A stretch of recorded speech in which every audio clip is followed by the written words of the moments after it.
Hello and welcome to today's video as we go over, some of my opinions on types of players, player types.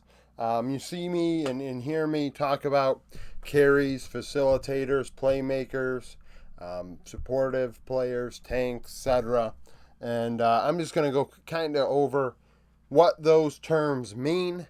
If you have been around LL esports for a long time, I think you can assume what these mean and the types of players in which they are. But at the same time, newer people to League of Legends, remember the majority of people that do play League of Legends are, low elo, right? So, understanding the type of player is, the types of players in esports, but also the type of player that you are going to be going into your game, right? So, the types that come to mind are pretty cut and dry. Carry, facilitator, playmaker, tank, carry, not carry. I already said carry. Support. That's a complete opposite of carry, but I was thinking of bot duo, right? So,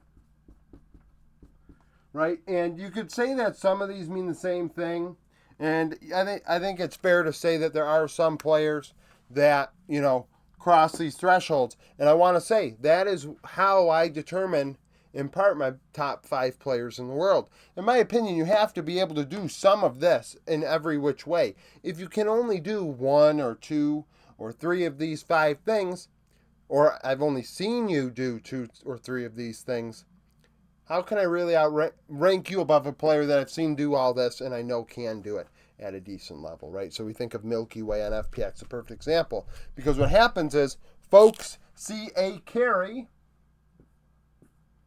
and they get excited, right? They're like, oh my God, Milky Way, he's one of the best junglers in the world, this, that, and the third. And it's like, yeah, he's playing champions that he's good at. Great, congratulations. Like, let's be real here. Let's see him play facilitator. How's his Sejuani look? Tanks. Let's see. Supportive champions. Oh, well, those are dog champions. Those aren't, there are players that make careers out of this that play at a high level.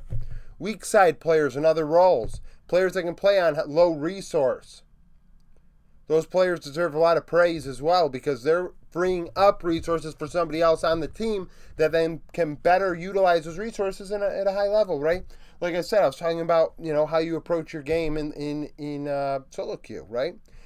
Sure, carrying does help get you up the ladder. Of course, you just 1v9 if you have to, but in a game that's relatively even, you have to know your role. Is your champion a carry? You may want to be a carry, but is it a carry? Or is it a facilitator? Is it a tank? Is it a support? Is it a playmaker? Now, playmaker gets kind of tough, right? Because you could say you could carry as a playmaker. You could carry as a facilitator. It's hard to carry as a tank or a support because in the end, you're going to struggle to actually carry if you're not dealing damage, right? But can you facilitate as a tank? Yes, you could. Ornn, perfect example. And also be supportive. Ornn probably crosses all 3 of those and 4. You can't really carry as Ornn, but in the end, if you hit all 4 of these right, you can soak up damage.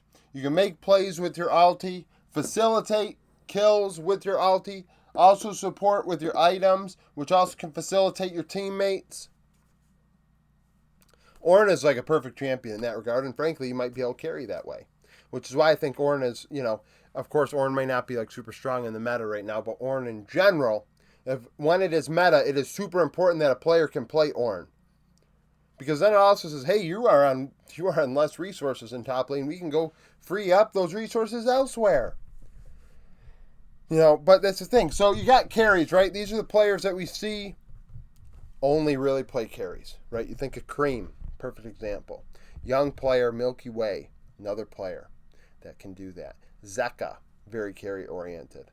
But then you think of facilitators, I think of BDD, I think of Faker. Players that make things happen for their teammates, can get something done. an Azir shuffle here, a shockwave there. Excuse me. Annie. That Annie meta, That Annie meta last year was a great way to show who can facilitate and who can't. And we saw how good KT were because BDD is an excellent facilitator. Do I want BDD on a champion that's going to require 24, 25% of the team's gold? No, I don't. And that's why KT are struggling right now. You think of even Deft, right? Deft is a weak side player. When I think of weak side players, I think more of these guys and even supportive players. You're providing, an extra bit of oomph, but you are not carrying the game. Unless you are facilitating to the point where it's just like, hey, carry, just go in and deal some damage in the end and, deal 30% of the damage and get the kill when I set everything else up. Which I think is something that players do have to understand in solo queue. When you are playing a champion, now people don't want to, but if you play Jarvan, for instance, that's a lot of setup for somebody else, right? Blitzcrank, Nautilus, big setup champions, right, with their hooks. Thresh as well. And Thresh is supportive, of course, because you have the Lantern. Just as an example. Maokai, very big facilitator and playmaker. And we saw that Maokai could be a carry. The best Maokai players is a big deal. I mentioned how Canyon really struggled on Maokai in 2022 Worlds, and I thought that was a big reason why they struggled and couldn't get the job done. In that, Maokai was super, super strong, and you could play as a carry or as a facilitator. It could play as all 5 of these. When a champion can play all 5, you have to be able to play that fucking champion. And you have to be able, and it honestly is must ban if you can't. And we saw Silas be a great answer into it, and that was a big deal, at the time. And of course, DRX go on to win Worlds that year. But you think, BDD, you think of Faker, and you think of players like that. Cryan. I'd also like to bring up Doinby, historically, more of a facilitator. Xiaohu, playmaker, facilitator. Players that can help their teammates and don't normally take a lot of resources. And we're seeing in this meta, those type of players, obviously Doinby's retired, but the other players, not doing as much, especially in summer. Angel, another example. Now, playmakers are similar, though, right? Like, are they making the plays as those champions? Yes. So, facilitating as a playmaker, but you can also be a carry as a playmaker, right? If you're on an assassin or something, you are making the plays. If you're on a Blitzcrank or a Nautilus and you're hitting majority of your hooks and you're getting your team ahead via that, then yeah, you're making the plays. You're facilitating. It's hard to be a tank necessarily, but you could tank, you could be supportive. And you become a weak side player if you're a tank or a supportive player.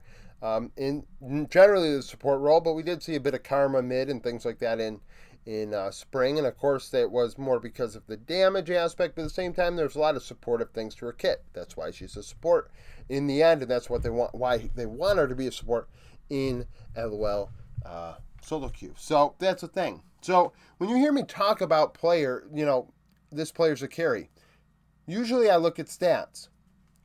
What's the gold resources like? What's the damage output like? If they're dealing the most damage on their team, they're probably the carry. If they're getting the most gold, their team at the very least thinks they're the carry because they're giving them all the gold. Playmaker, facilitator, maybe we're looking at a player that's got high kill participation. Tank, supportive, not a lot of damage, high kill participation, and that's kind of is what it is.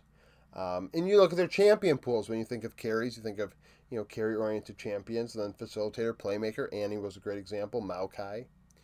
In tanks, of course, you think of the normal champs. Ornn, Sion, Malphite, things of that nature.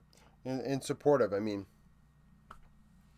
in every role, you've got supportive champions. Like in ADC, you could use Jhin or Caitlyn with their traps as a support, which is why we saw them barely as a support.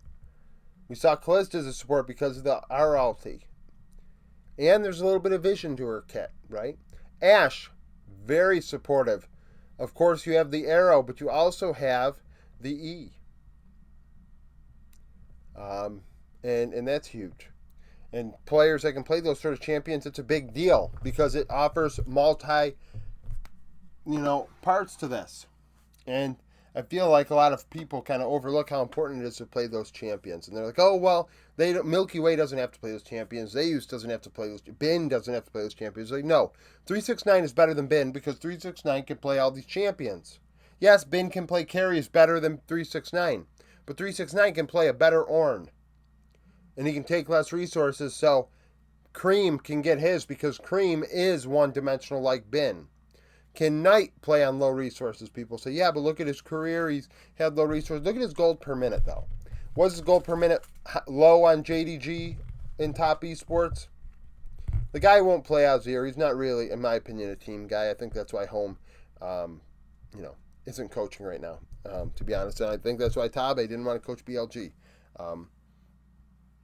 In the end, saying, hey, I don't want, you're not offering me enough to have to coach this guy. So that's the thing. But in the end, this video is kind of giving you a spiel of what I think of when I think of these sort of terms that I use. And in your solo queue experience, I think you have to think about that in draft. Looking, does this composition have a facilitator? Does it have a tank? Does it have a supportive player? Does it have a carry? Usually it has a carry, but sometimes it might not. But does it have a facilitator? In the end, you can't have 5 carries and win. You need to have somebody make something happen. And I'm sure you can't really find a comp, and although these people are going to say, yeah, well, T1 ego draft, and this team ego drafts, and this and that. It's like, yeah, but I'm sure we can find some way where one of those champions could facilitate if necessary. Whether they're played like that is another story, but within the realm of possibilities, we could maybe see it. And then you could say, yeah, well, it's not much. And it's like, you're right. It might not be much, but still checks the box. So, just some rambling about player types. And hopefully you think about this maybe when you're in solo queue. You're like, hey, that's my role in this game. My role is not to go 10 kills as a blitzcrank. It's to make something happen. I'm playing J4 jungle. I'm hoping to get a few assists and soak damage. I'm playing Malphite top lane. Let's go ulti and get a kill here early game. Let's get our jungler ahead. They're playing a carry. Things like that. You have to identify who the carry is on the team and try and get them ahead. So,